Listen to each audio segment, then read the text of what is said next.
Okay, um, day 5, 11 Days of Remembrance. Read uh,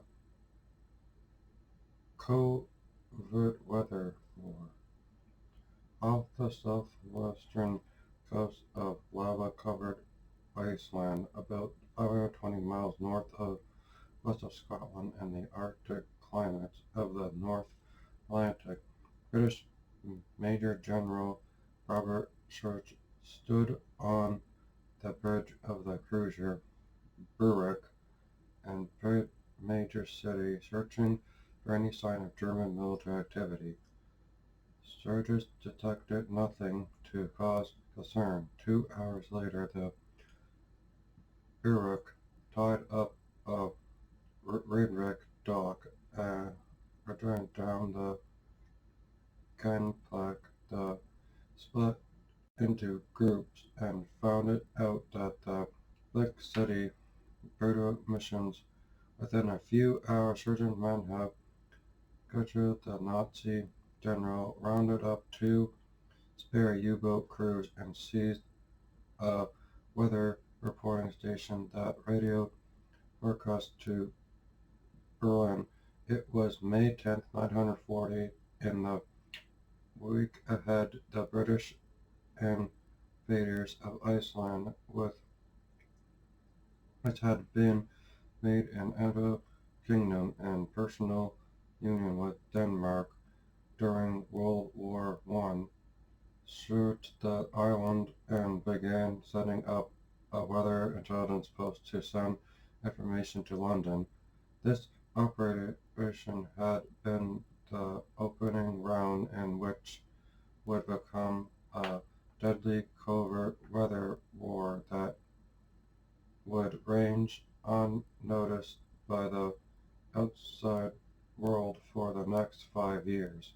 Even before the outbreak of the conflict in Europe 8 months earlier, both the British and the German high commands had recognized that the conflict in Europe 8 months with the fighting strategies and day-to-day tactics in the western part of Europe. Russian intelligence would be the declaring factor in which adversary would win. For the British in particular, it was evident that the powerful German war machine be dealt as much as intelligence as possible between the eastern tip of northern Canada and the western coast of Scotland. In most European weather ordnance, once Iceland was sure, at least for the present, the British rapidly moved against Greenland, a huge island some 200 miles west of Iceland, captured several German weather reporting stations and converted them into British operations. The four of land based outside the attention network for weather reporting small vessels fishing. However, there were towards when the British intercepted and defeated German modes and April 1941, 3 British cruisers and 4 destroyers were dispatched to the Iceland-Greenland region to wipe out the floating weather stations. After tracking the German trawlers Munichen and Lunenburg with wireless interceptions, the British warships caught and sank them. Meanwhile, under the operations of of President Franklin D. Roosevelt, the United States, while officially remaining neutral, was becoming steadily more involved in the war in Europe. On April 9th, 1941, Roosevelt announced that Greenland, most of which lies within the Arctic, was to be a U.S. protectorate, although confining by 1,400 miles of ocean from Denmark. Greenland was a crown colony of that tiny nation. Within a few days, Green American soldiers, most of them draftees eager only to get out of the army and return home, landed in Greenland. They promptly began destroying German weather stations and building their own ones for civil use in European operations. In secret pact with British Prime Minister Winston Churchill, President Roosevelt agreed that the United States, although not at war with Germany, would patrol the seas around Greenland to prevent the Nazis from returning to the island, which in 1/4 the size of the United States and which today is known as Kugel Natal. On September 13, 1941, the U.S. Coast Guard cutter Northland spotted the German trawler Brunswick off southern Greenland. Though his binoculars, Commander Edward Smith, the northern skipper, saw that the Brunswick was painted in swatches of ice blue and white camouflage to help hide the vessel when it still lay next to the giant icebergs floating in the region. Smith also saw the trawler was equipped with an array of arsenals and powerful wireless paraphernalia. Smith had to reach a critical decision. How he sailed on to help the Brunswick take German crew into custody. Any hostile action on his part knew that he would drag the neutral United States into the European conflict. His mind was made up. He ordered a shot to be fired across the trawler's bow. Meanwhile, the Brunswick hoisted a flag indicating her captain had halted his engines. Then the Northland got the German vessel and putting of its crew on board the trawler. It was Norwegian troops and Danish. Smith knew that the papers were phony, and he ordered the Brunswick to sail to Mackenzie Bay, where the American skipper boarded the trawler and told the crew that it was under arrest for espionage. Smith also learned from a crew member that the Brunswick had put two parties, each with a wireless transmission of the northern coast of Greenland, leaving a few of the northern crew to guard the trawler. Smith headed out to the French Joseph Fouchard to capture the men put ashore from the Brunswick. A landing party armed with rifles, tommy guns, and grenades scoured the region. Just past midnight on September 14th, the Americans discovered a sack at the handle on the roof and smoke pouring off the mischief chimney.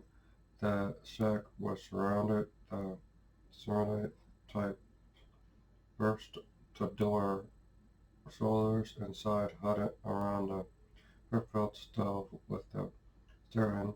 Little Germans were taken into custody. After Adolf Hitler declared war on the United States on December 11, 1941, the U.S. Coast Guard greatly accepted the number of its cutters and trawlers patrolling the Greenland coast to the Germans from Riffa Post, the tiny populated island. Danes and Inuits living in Greenland were reserved to search for any kind of German activity in remote growth. So with the verdict of the conquest of Europe, Iceland, and the tensions in Greenland, coastal of the North Atlantic was fought on the straits of battlefields, often by part of the Hurla breeze. It was faithfully cold, and much of Greenland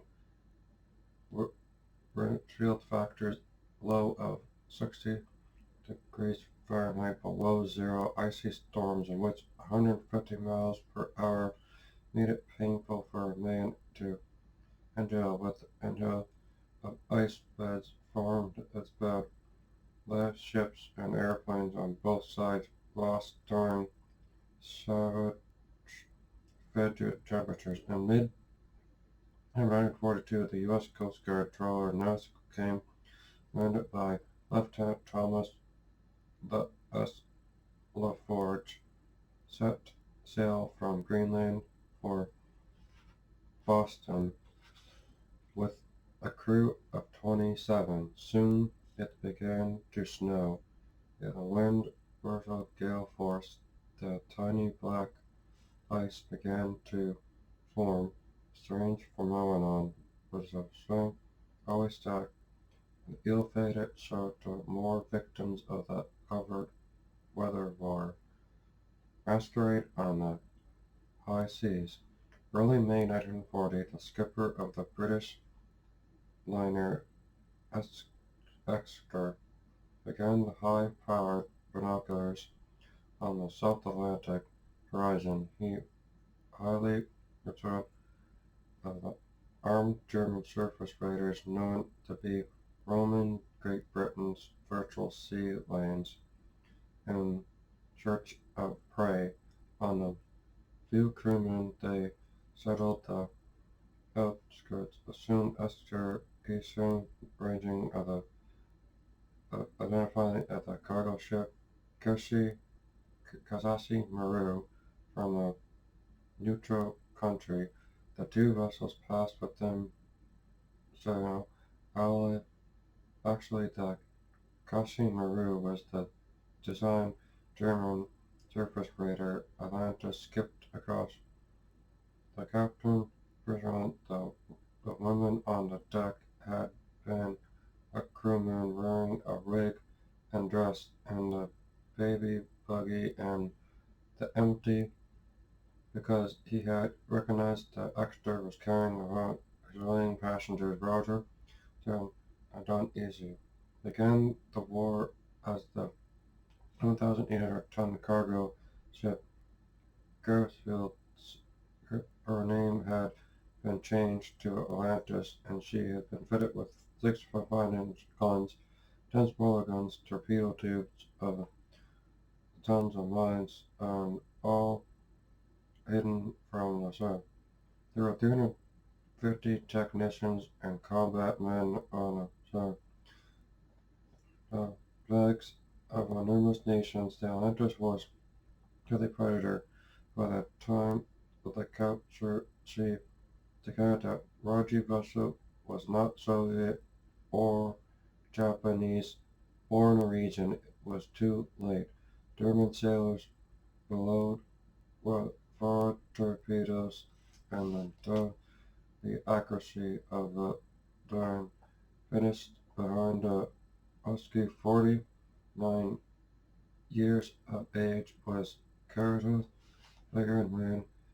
Everyone on board his tinted was same rugged, civilized, and treacherous. Nazi Germany's war of the Scout Service Raiders was global and beginning in April 1940 and continuing on for more than 2 years. The Atlantis had 5 raids, sailed from German ports to remote regions of the world. Camouflaged as a Soviet cargo ship, Atlantis had sneaked up the coast of Norway, turned west into the North Atlantic, then headed southwards, crossing the equator. On April 25, 1940, Captain Ruggie ordered the Soviet flag taken down, a Japanese flag raised in its place, and for its occasional missions to go to work putting up fake funnels to prevent that the Kayase Maru was would pass the Exeter on the high seas. Another disguised German surface raider Combat was made the Northwest Passage in aid of the Soviet icebreakers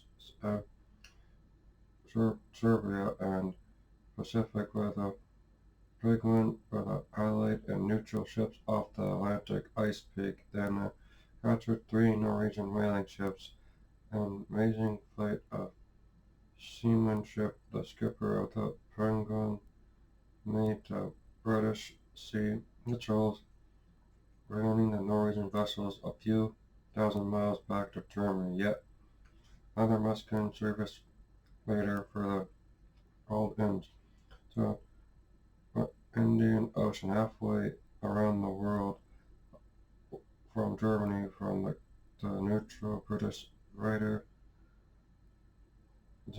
and from Wellington to New Zealand to Ceylon, India on board the Nishkan top secret Royal Navy mailbags with Falkland the Taylor ship rail were docked at Yokohama, Japan on July 18, 1942, more than 7 months after America had bombed into the war at Pearl Harbor. At Yokohama, the mailbags eventually were dropped at the German embassy in Tokyo. The raider Admiral Adolf Hitler assigned naval delegate to mailbags and were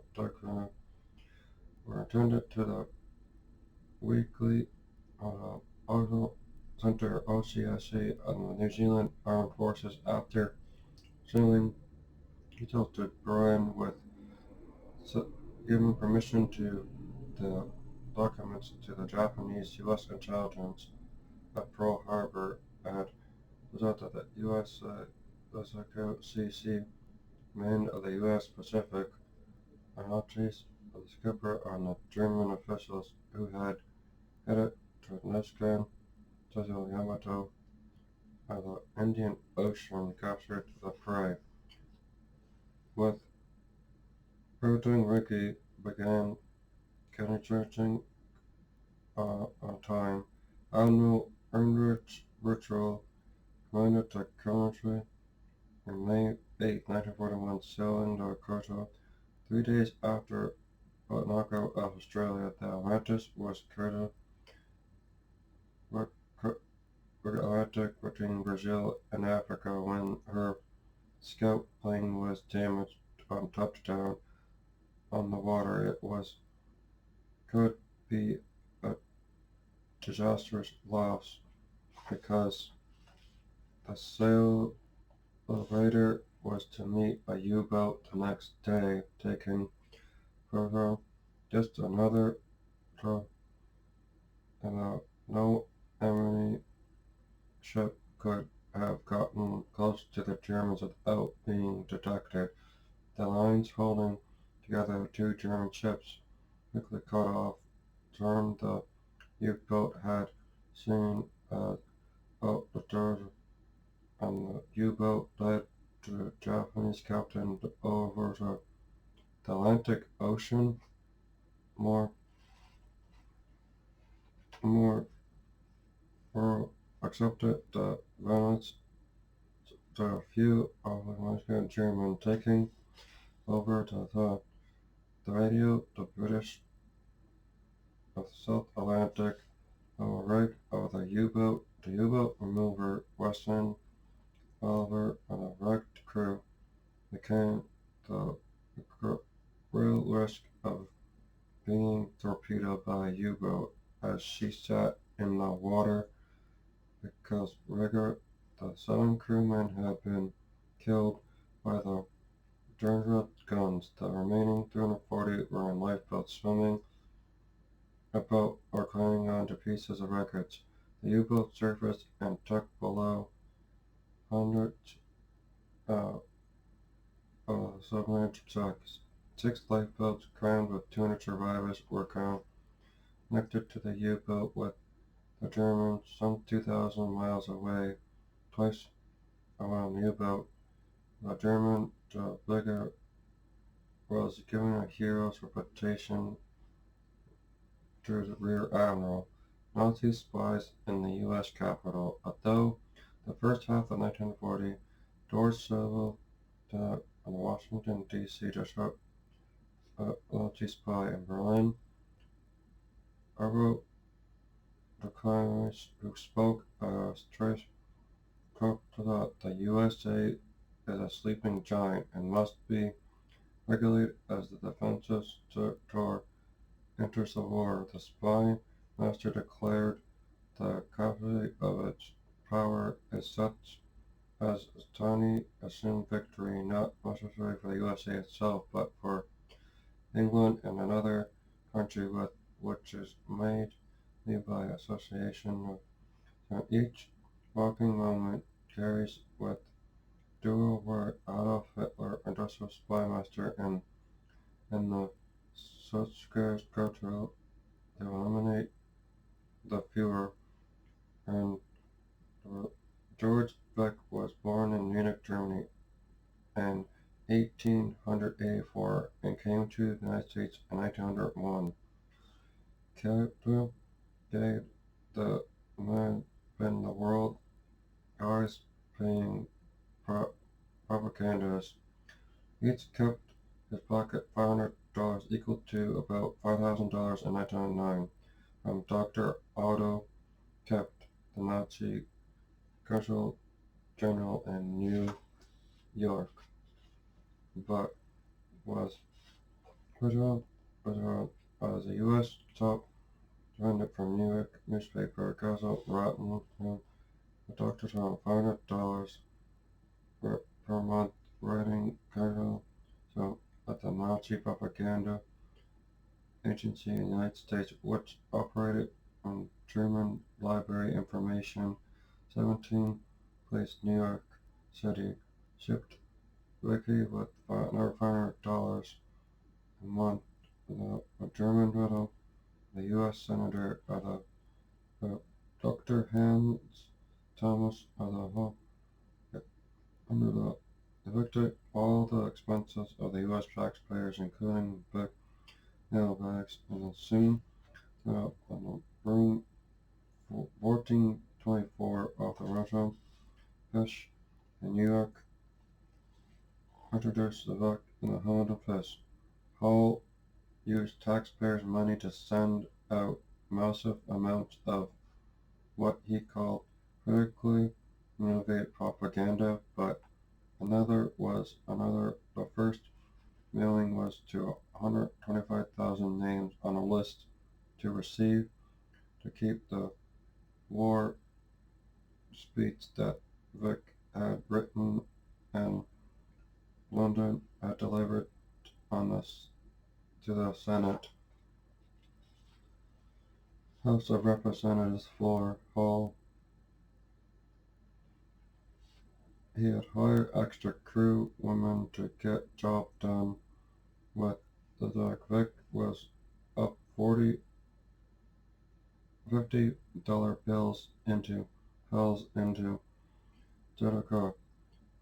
At that point, under George Hill, hopeless, confused family man was trapped by Dane's fate and a high-stakes game of espionage poker. He would tuck deeper into the Vic's high-power capital propaganda mill at Dixon Hall, the U.S. government potential Hill arranged for U.S. potential attack. Despite the various efforts of George Michael, the world's highest paid propaganda videos, his U.S. taxpayer sponsored campaign ended in defeat. Congress, aware that Adolf Hitler had conquered most of the western part of Europe and was now threatening to engulf military weak England, passed the amendments bill by a narrow margin. Dispatching Nazi propaganda was a fruitful legal method for U.S. citizens to make money. Private government was ended up.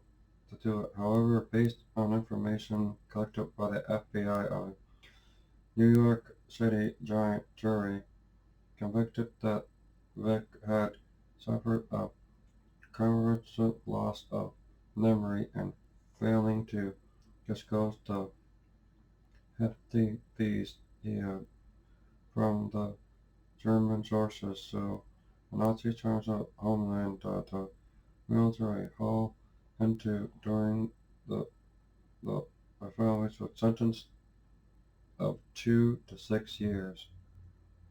Two tiny tots escaped to England June 20th, 1940, with lovely warm day in France and was breakfast in the nation long history in a railway car clinging in cam- campaigns for its north of Paris.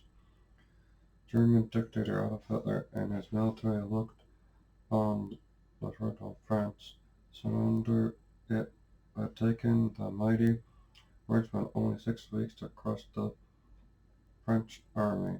The surrender terms called for German troops to occupy more than half of France, including the entire Atlantic coastline in the west, the remaining roughly one-third of France in the south would have a puppet French government handed by 84-year-old Marshal Henri Pétain, a symbol of French glory which had been united, had survived World War One, soon seed isolation of defeat because of the French people. The acts were spontaneous. A family would hide a British, French, or Belgian soldier trying to make its way to neutral Spain and then on to England.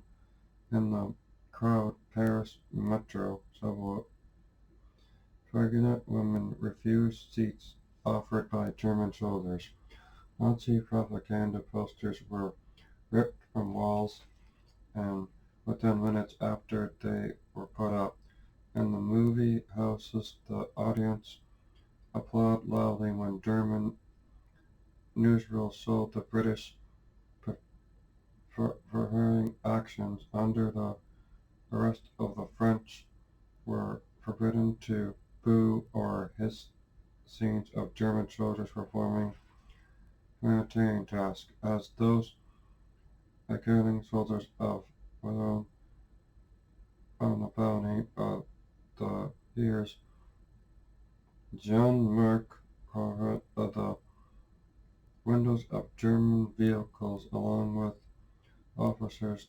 Jean-Marc served a counter-message between walks and the England to the BBC radio representative of the Germans. Then one day would the wind, moon, and current favor the crossing English Channel. Jean-Marc left a note in the bed of his parents, who were out of town, explaining that all costs and his younger friend had to join the Free French forces in England.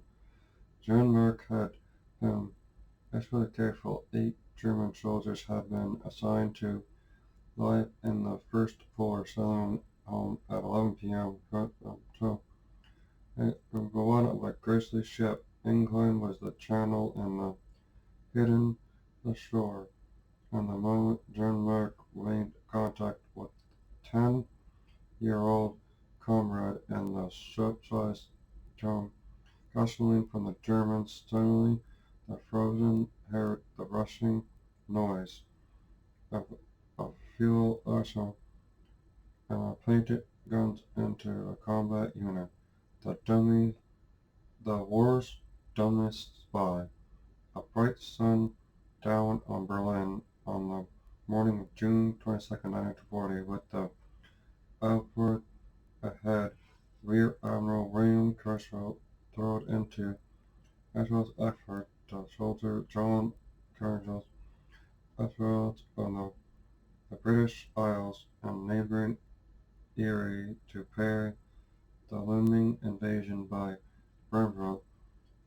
The Canaries had been in the espionage business for most of his adult life, and in World War One he had become Kaiser William's most successful spies, and since being promoted by the Fuhrer to being intelligence chief in early 1935, the white-haired admiral had built a global espionage apparatus, and in particular at the police no window at the headquarters in Berlin. One day, it was a report of the Swamp Canaries building at 7276. Tupper's U4 was kind with outspoken dog loves. Now General Otto Azar of the Courage was the declaration of war in 1913 against MI5, the counter-espionage Scotland Yard men had begun flaming out over the British Isles and among German spies, the British agents at the Cascar 265 hit a fleet on August 15th at the Little Roanoke. The captain Herbert Worshman under the great pressures to result. Worshman of the round with the Canary German turned spy and although called him a spy twice. HG-111 bombers carrying Goners developed engine trouble and had to turn back to their base. One-third effort pursued the back. Gutels was unable to locate a second parachute that brought down a concerned trainer with his kit and radio display, so he could not bury the suit as instructed. Because of the missing spade, he set off crossing countries after walking only a mile. He made an alarming discovery. He was not in Erie, but in Iltzor, later called Northern Ireland, 70 miles from where he was supposed to be put a safe house in Dublin. Soon the battle and his flashlight gave out. He had to stumble across the southern terrain, tracking reptile. He could not risk walking on roads. Casual hiked through the countryside for days of daylight. Casual took off his uniform and headed by railroad by Sino Gurus and the top leader of the Irish IRA as a foe of Great Britain. A few days after IRA men wearing masks bolted into the 16 days after the spy arrival in Ireland as police raided Stoughton Heathrow. Gurus was behind most of the largest city of Dublin as the Irish police searched for him. A bounty was put on his head and posted abroad throughout the region. Somehow the German evaded capture for a year and a half, but then eventually trapped him up arrested permanently over him. It was the act of the only face of Herman Grun's spy career that had budged. Global celebrity, a secret agent, two old friends talking over 1940, finally a crowd at 8:30 over the top of the city. Just covered and had insisted to Churchill he had business celebrity did not imply remarkable sum of deadly rumors of additional part of global mosaic espionage. A POW's wife unlocks the code. While Adolf Hitler and his generals were rapidly remaining Germany and drawing up plans for widespread conquest in Europe, they had little to negotiate on the POW and populations at times in London. Crossword puzzle the total of a Kodak road had been plans. Yet she had never heard and asked to say hello.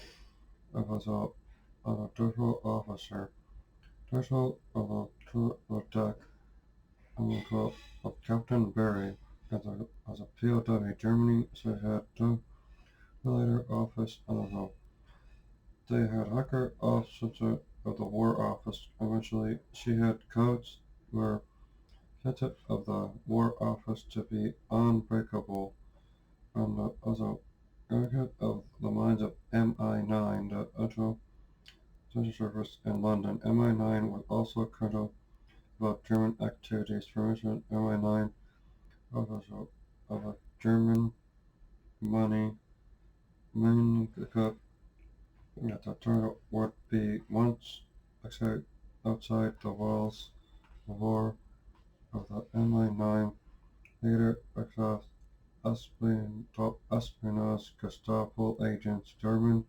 police, and the continual the prisoners, the British and French in particular, over a period of 5 years, 130 prisoners managed to escape from Courtois, but only 32 hit home runs, as the POWs called, evading death or recapture to cross front lines of Third Reich, safe havens of Captain Captains of Canada's covert luxury fleet. Early July 1941, British intelligence learned probably through ultra that the Germans were preparing to make a bold move. They would land troops in as well as the two islands off the coast of Canada and the Gulf of St. Lawrence.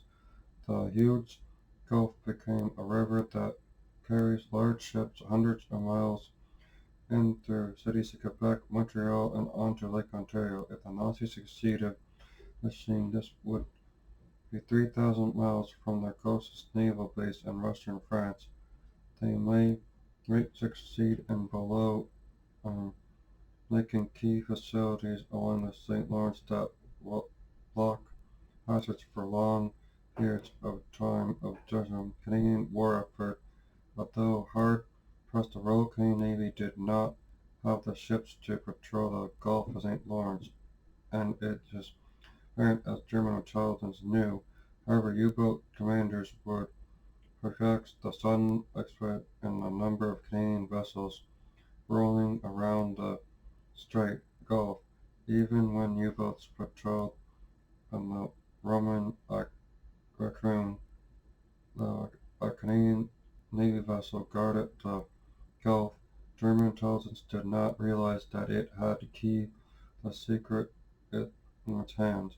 Actually, the Raccoon was a converted American luxury yacht, one of the 14 smaller ongoing vessels that suddenly became part of Canada's coastal defense system. As a few weeks earlier in Washington, President Franklin D. Roosevelt had been briefed on the German threat in the Gulf of St. Lawrence region because the United States were still technically neutral. Roosevelt turned a blind eye to mention heading to a Strait of Canadian Navy. The 14 yachts had been refitted from their American owners and turned over to Canadian civilians, who in turn sold the government in the way, and the United States had not prevented direct aid to brilliance on reaching Canada. The yachts were designed for luxury top-end gear. The luxury fleet to summon generally ships whenever a U-boat or German surface raider was discovered. Throughout the war, the Canadian luxury fleet continued to expand. Canadian Navy officers dressed in civilian clothes and masquerading as businessmen visiting marines in the United States to pick out several ocean-going yachts against their fleet. No more was heard about German plans for installing bases in the Gulf of St. Lawrence region. One airplane interferes the Führer. By mid-1940, outfit with the Skyfall rifles of war, desperate to tiny Zeiten, with Hitler not the result. After the Luftwaffe failure, Admiral Kurzweil the began Internet the carrier knew that the touring German newspapers back to Britain that the Germany's carriers of the other unlike railroad of the SS service of the Canaries sabotaged the capital. That's a second. Lerserdum, an Overall agent codenamed Colonel to travel from Germany to Stockholm to blow up the airplane. A 22-year-old Brazilian-born agent was assigned as an assistant. The plan was to work out Hamburg docks, Dutch with fake Dutch passports, and partial kindergarten in northern Germany, partial Belgian Brazilian border fence. The stealthy raid on a 6-footed Hedgehog of a squad of Swedish soldiers and with automatic weapons stood guard. After that the sabotage of Oswald were finished, closely tightly guarded British aircraft would frequent far more two men than Underhood and the associated global war. The pesky British plane no longer was concerned with him. The carrier aircraft would continue its flights over German-occupied Norway without hesitance for the remainder of the conflict. In the background of the lone British plane, the Führer apparently had no realization of the sabotage. He had been successful. Britain would eventually have replenished it with another plane and continued the trips between Scotland and Stockholm. That's the end. I'll read part 3 tomorrow. If you see a veteran, say thank you. And if they're having a bad day, just maybe talk to them. Maybe they want a tea or a coffee and sit down and talk to them. And maybe they need a friend. Maybe I have no friends left alive and I just want a friend. So talk to them and just say thank you. And thank you to the veterans. Without them, I wouldn't be able to read this. So thank you. I'll read day 6 tomorrow.